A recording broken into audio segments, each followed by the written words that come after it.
Hello and welcome to the Frontier Motor Show. My name is Ivan Streckel, owner of Frontier Motors. And for the next half hour, we're going to be talking about cars, a little bit what's going on in the car industry nationwide, a little bit of what's going on in the industry in Pensacola, and also at Frontier Motors. And for the first time ever, we're recording this from our office studios at Frontier Motors at 230 Beverly Parkway. So if you're driving by, just wave hello. A little bit thing of what's going on in the car industry, and I've got the results from last year for 2020. And obviously, everybody knows that everything was pretty much down. Well, I shouldn't say everything. Probably pizza sales were up because everybody's taking carry out.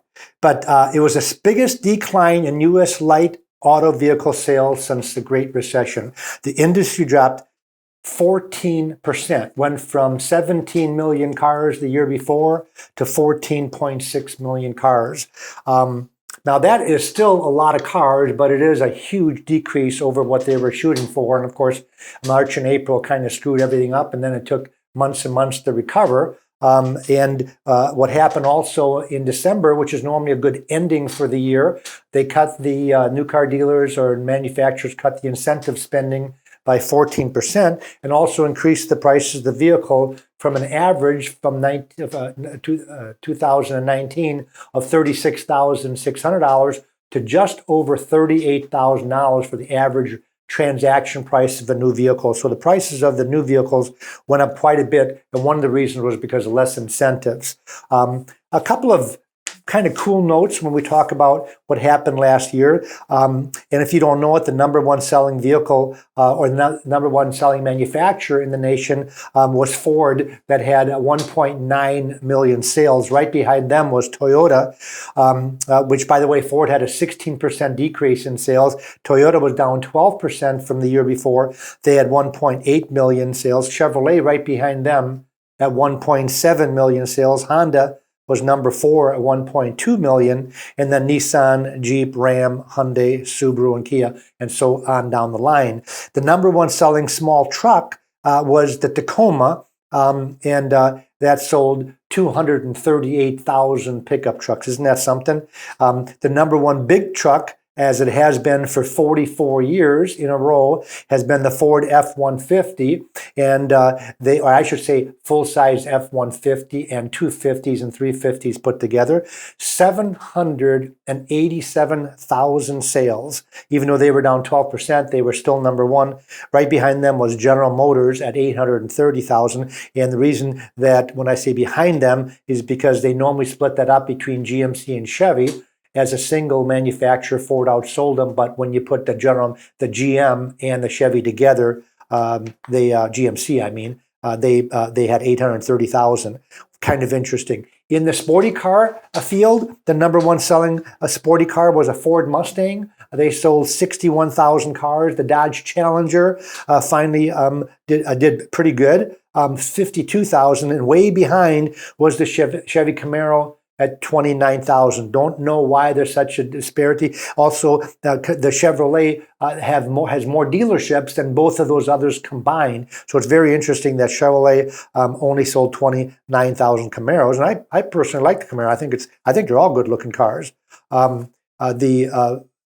other thing that was kind of interesting is in the luxury crown, BMW was number one with 278,000 sales.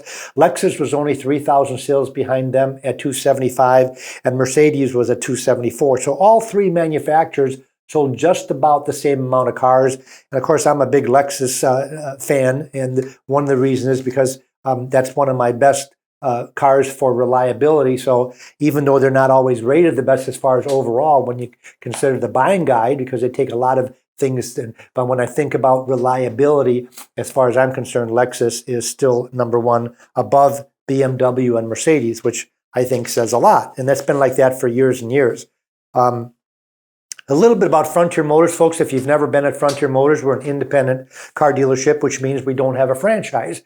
And the advantage of not having a franchise, and I worked for Pontiac for almost 18 years, along with Cadillac and Isuzu and Jaguar. Those are the four franchises. I was a general manager of a dealership in Milwaukee. So those are the four types of vehicles that we would push, so to speak, or sell when a customer walked in, because that's the 4 franchises that we had. So of course, if you're looking at a Pontiac, we're going to tell you all the reasons why a Pontiac back then was better than a Buick and a Chevrolet and an Oldsmobile. Well, the nice thing about being an independent dealer is I don't have to do that anymore. When you come in, let's say you're looking for a mid-sized car or maybe even a full-size car, we have them all lined up. So we don't have to tell you why one is better than the other. We let you choose. You do your due diligence before you come to the dealership as far as what you'd like to purchase. If you want to buy a Buick, for example, we have the Buick LeSabre and we have the Buick Regal. If you want to buy a Chevrolet, an Impala, or a Malibu, or perhaps you want to go to import and you want to go to a Toyota, you can look at a Camry or a Toyota Avalon, and then we've got the Hyundais and the Kias and all of the other higher line imports like Lexus, Infiniti, BMW, Jaguar. We have them all here, so we really don't sell cars, so to speak. We help you pick one out. We let you take it for a test drive, and then we do something a little bit different than most dealerships.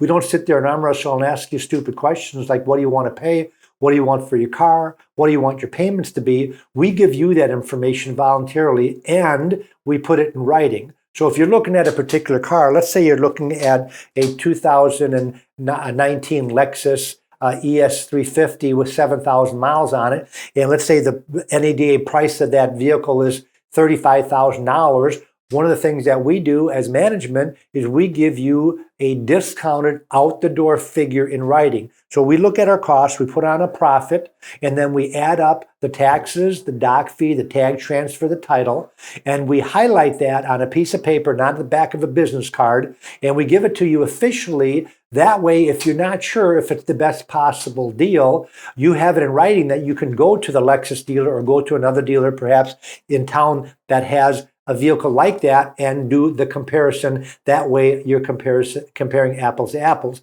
The other thing we do also, which sometimes you don't get when you get a used car, is we give you the printout of that car of what the equipment is. Because one piece of equipment could sway the deal anywhere from $1,000 to $3,000, depending on what it is. And I'll give you in a truck, for example. Well, the difference between a diesel and a non-diesel F-250 might be $7,000. So we want to make sure that if another dealer has a lower price, it's not because you're getting a better deal, it's because you're not getting the same vehicle. And most of that, most people can see the year, the mileage, the color, that's what they look at, but they don't see the equipment because most used cars don't have the original window sticker. So you don't know all the options. And on a car, for example, if you look at an Audi, you can have as much as $15,000 worth of equipment from one car to the next.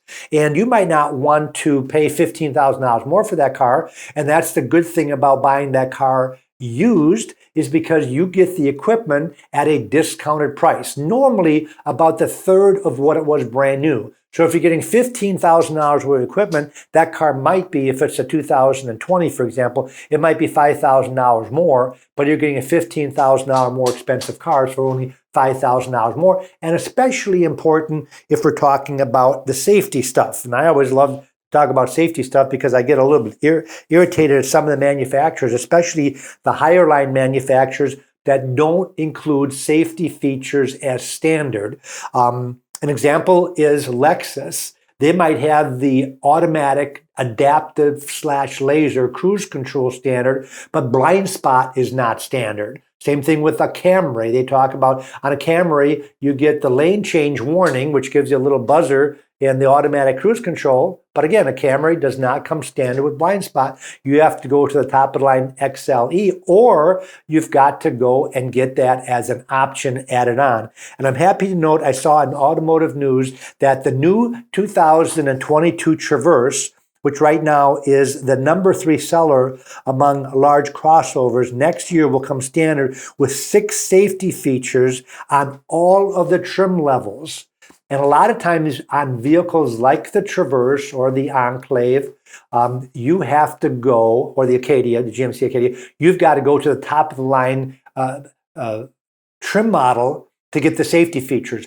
But that comes at a much higher cost than what the value of the safety features really is, because they include other things like a panoramic roof and heated and cooled seats and some things that you might not even be that interested in. But the Traverse, for example, next year is going to come with emergency braking, the front pedestrian braking, lane keep assist, forward collision alert, automatic high beams and low beams, and following distance indicator, and the automatic laser cruise control. And also new LED headlamps and tail lamps with new seating options. So that is very, very exciting as far as I'm concerned. And Consumers Reports last year said that if the manufacturers don't start putting some of these features standard, even on the low models, they are not going to recommend those particular models and throw them out of their recommendation list, because they feel that safety is one of the big things when they come up with their reviews of what makes the car great. And they have a lot of things they look at when they print the best and the worst, which comes out once a year. And this is 2020.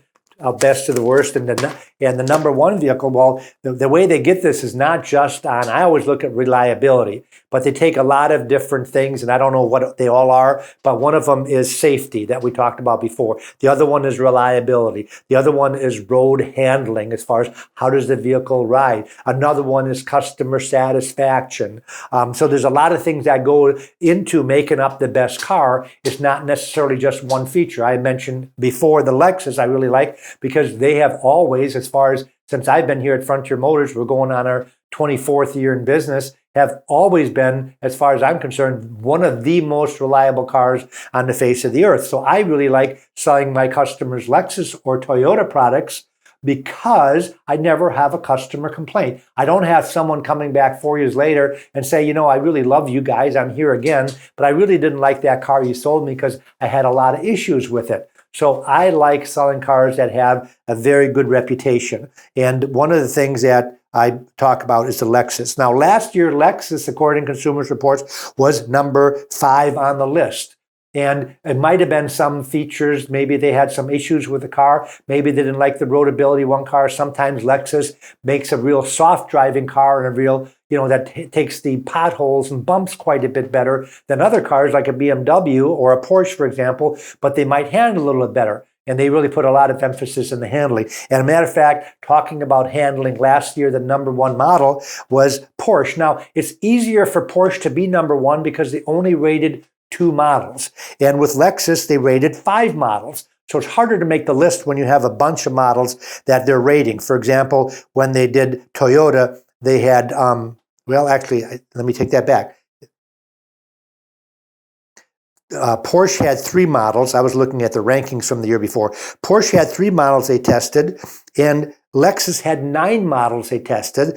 Genesis, which was number 2, had 3 models tested. So again, it's easier to make the best list if they only have a couple of models that they're putting their emphasis on or that they're going down the assembly line. But Genesis was number 2. Now, we are lucky enough to have a Genesis dealer here in Pensacola, and that is Alan Turner. And if you don't know what Genesis is, it's very confusing, because about 5 years ago, Genesis was just a nameplate for a Hyundai. It was just one model of Hyundai. And then they decided to make a luxury division. Like Lexus, for example, is a luxury division of Toyota. Well, Genesis is now the luxury division of Hyundai. So it got a little bit confusing. And what was really confusing is that the Genesis was not their top-of-the-line car. The Equus back then was the top of the line car. I'm kind of surprised they didn't call that luxury division of Hyundai Equus instead of Genesis. But Genesis, right out of the gate, is the number 2 car rated by Consumers Reports. I kind of scratch off Porsche because their cars are so expensive. It's not normally affordable for the average Joe Blow.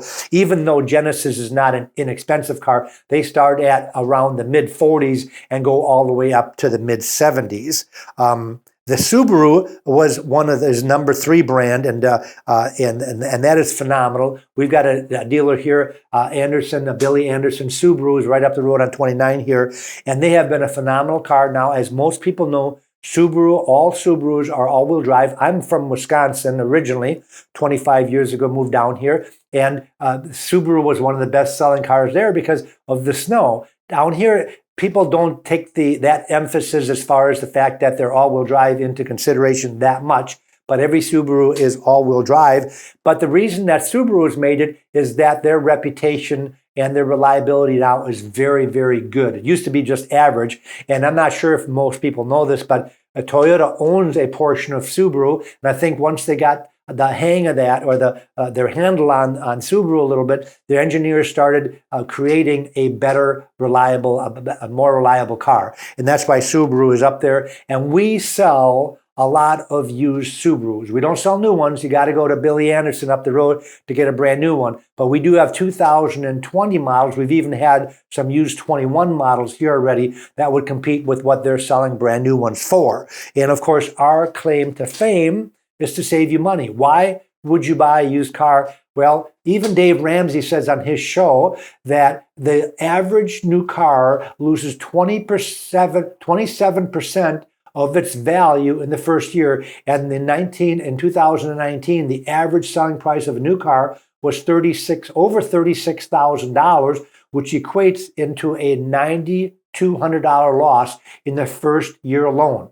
So that doesn't mean every car you're going to lose $9,200 on, but on the average. And that's why we're in business, because we are the alternative to new. So if you're going to look at a new Subaru, you go to Billy Anderson, and then you come here compared to a 2020 model with 6,000 miles that still has factory warranty, and then you get an out-the-door price from both dealers. And that has to include everything, especially folks, have them include the license plate or license plate transfer, the title fees, and the registration fees.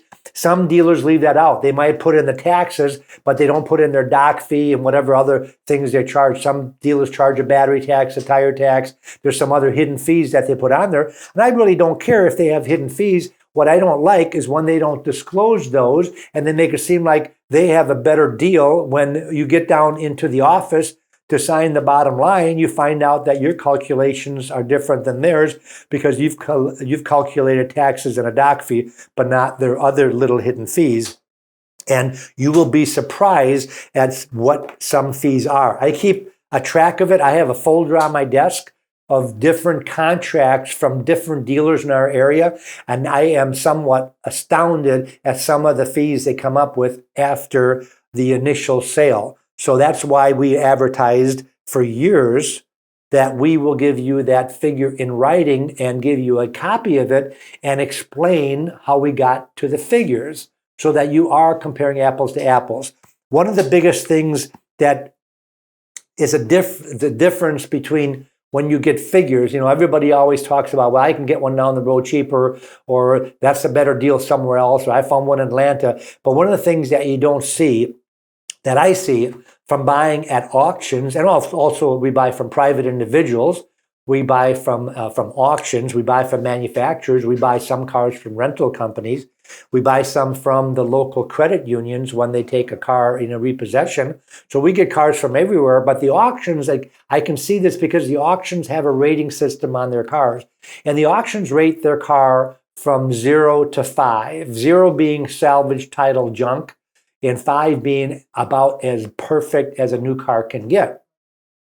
I don't look at any cars at auctions unless they're a 4 or above. And most of the time, I don't even look at them if they're a 4 to a 4.5. If they're not a 4.5, they don't bear looking at. And what I mean by that is that I want a car that when you sit in it, that it's going to smell like new, that there's not scratches on it, that there is not chips in the windshield, that it doesn't smell, that the tires aren't rounded on the inside, even though they might have a lot of tread on the outside.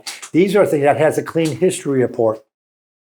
These are things that I put a lot of emphasis on when I buy a car. So a lot of times I might not have the least expensive price, but I still end up selling a car because the customer that we're talking to say, well, I can get one in Atlanta for $1,200 less. They drive all the way up there, and 3 days later, they're back at our doorstep buying our car. And one reason is because of condition. Used to be always location. Now it's condition. We don't put so much emphasis on location because a lot of these dealers were using the internet, and some dealers will even deliver a car to your doorstep. But what does that have to do with anything if the condition of that car is subpar? I compete against dealers that I know of that are from Pensacola. For example, we'll go to Orlando. I'll be competing with other dealers, and they'll be buying the car that's rated a 2, 3, a 2 and a 3. Now, why do they do that when those cars are not that nice? Well, they do them because they can advertise the car for less money. Sometimes you'll drive down one I-110 and see a billboard on a particular car, 2019 model starting from $12,995. And I look at it and I think, man, that's a really good deal because ours are $15,000 like that. Well, why are they? Because the ones they're picking out are the ones you'd never buy. And then when you say, well, I don't want this car, the tires are trash, it's got a crack in the windshield, it's all chipped up, it's been painted all over, and you say, and they say, well, we've got one here that's like brand new. And you get there and the car's $17,000 instead of $12,900. So that's kind of what they used to say in the car business is bait and switch. They'll bait you in with a really good price, and they'll switch you into something that is in better condition. Or I see this happening a lot in new cars, and I see this advertised mostly on websites. Used to be in the newspaper, but there's not too many dealers doing actual print newspaper anymore. But putting incentives on that discounted price that you can't qualify for. And sometimes when you look at the incentive list, there can be as many as 10 to 12 different types of incentives used, and you might only qualify for 3 of them. So obviously, I personally think it's false advertising. I don't know how the dealers get away with it, but it seems like they do because I haven't had anybody come to me and say, I complained about that dealer, what they did. They just come and they buy somewhere else that's not doing that. Frontier Motors, when you're ready to buy, folks, you might not be ready right now. And one of the things I always talk about is why would you stop at Frontier Motors? Well, other than saving you money on a pre-owned car versus new, it's because we're not pushy. We let you come in and kick tires and just shop at your leisure. We have price lists we can give you. So if you want to just travel the lot by yourself, you have a price list where you know what we're asking for every car, and also lists the equipment and the retail value of the vehicle and also the mileage. A lot of these cars have digital odometers, so you can't tell how many miles are on it. So we give you a list so you can look at it. And it's alphabetical, so it's very easy to find the cars.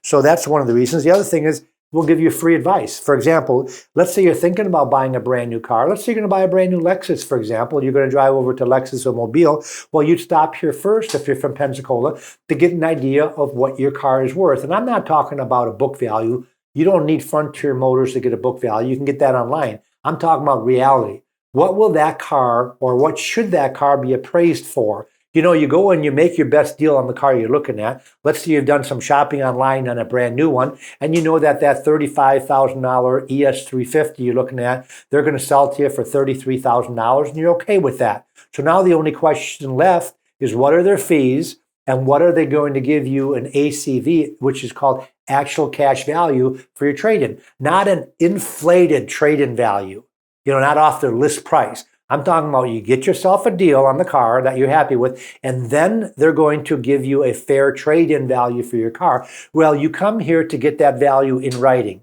And what we'll tell you is not only what the value should be, but also what we'll write a check for. And I've seen this happen already where we want the car worse than the other dealer does. For example, you might have a Lexus to trade and you'd think, well, why would Frontier Motors give us more money for my used Lexus than Lexus dealership would? Well, one reason is because that Lexus used car manager might have 15 of your same cars in inventory and half of them are aged and he can't sell them. So how excited is he about getting one more? Not very. So instead of kinking the deal, he just gives you a lower appraisal so he can take your car to the auction and sell it to somebody else that might buy it for that discounted price. Or he'll call a wholesaler that will give him a figure on it. And sometimes they end up calling Frontier Motors for the figure on the car. Always astounds me when that happens, but I'm happy it does because I would love to have your car. And I really don't care if I buy it from you or buy it from the dealer. So you bring me the car and then you got to trade in and I'll tell you, okay, I'm going to write you a check for $20,000. I'll put it in writing. I always feel that if you're going to buy a brand new car, and I can't talk you into buying one that's 1 year old, that if you go back to that dealer of your choice, they should give you more money for the trade that I'm giving you because you're buying a car from them. So if you're spending $35,000 with them, wouldn't it behoove them to give you a little better deal than what I'm giving you, and you're not buying nothing from me? So if I'm giving you $20,000, I would go back and say, hey, I want 21 for my car, or I'm not doing business with you. Kind of play hardball with them and see what they see. But at least you've got that opinion. I've had this happen already where a customer will come, they'll come here with 2 cars and they'll just sell me the car because they don't want to have a trade-in. They want to go from dealer to dealer and make their best deal and maybe trip across something they like. They can make a spontaneous decision where they don't have to mess around with the trade-in. And sometimes it's a little bit more difficult to make a deal with the trade-in because you don't know what kind of deal you're getting. A lot of dealers don't want to discount the car if you have a trade-in. Matter of fact, some dealers you'll see, and I see this happen because 2 weeks ago on a Sunday, I took my bicycle to Car City and I was looking at cars. I went to just about every dealer there, and about half the dealers have what they call an addendum sticker on their original window sticker. If you don't know what that is, you know what the original window sticker is on the car. That's by law. You have to have that on a new car or a used car, for example. When you sell it in the used car industry, it's called an as-is sticker, but a new car is called a Maroney sticker. And it's a window sticker, and they'll have a little addendum on the side of it, which sometimes they put advertising adjustment. They'll put, or they'll give you something like the newest thing is the coating on the wax job. You know, the clear coat. You know, clear coat $9.95, undercoating $8.95, a window etching $2.95, and now you're at $2,000 of dealer markup. Now, why do they do that? They don't think you're a complete idiot that you're going to pay that, but they want to do that so if you have a trade-in, they can give you more money for the trade-in because the book value that you just looked at the end of the day says average trade-in value is $20,000. Well, their used car manager appraises the car for $18,000, and you're not going to take that. So the way they can give you $20,000 off of that inflated price. So they'll give you a higher trade-in, but they're really not giving you that because if you didn't have the trade-in, they could have discounted that car substantially. So we've only got a couple of minutes left, folks. By the way, this show will be on YouTube. It'll also be on our Facebook page. So if you have anybody that's going to be shopping for a car and they don't know where to go, hey, check out Frontier Motors on YouTube. Just plug it in, and my ugly mug will come up, and they can watch 5 minutes or half an hour, whatever they want, so they can get a kind of a feel of what sets us apart from the competition. We've got a great website, by the way. We have about 300 to 350 cars. It changes on a daily basis. Sometimes we'll sell 7 or 11 or 12 cars in one day. So in 3 days, we're down 36 cars, and I buy 36 more cars. But check us out on our website, frontiermotorsinc.com. And also, and I should say this throughout the show, which I haven't, is that we would love to buy your car from you. I know other dealers are advertising this, but I advertise that I'll give you a buy bid for your car in 15 minutes unless it's a junker. So if you drive in a normal car, 15 minutes, I will give you a buy bid in writing, or I'll do a consignment. Again, that's Frontier Motors. Thanks for listening. Thanks for watching. Have a great day. Auf Wiedersehen. Looking for the best car, SUV, or truck? Guess what? You're in luck. Frontier Motors is down the street. Got the best deals that can't be beat. Don't overpay, come in today. Doing business the old-fashioned way. Frontier, we've got the right price. Frontier, we'll treat you mighty nice. Frontier Motors, low overhead country.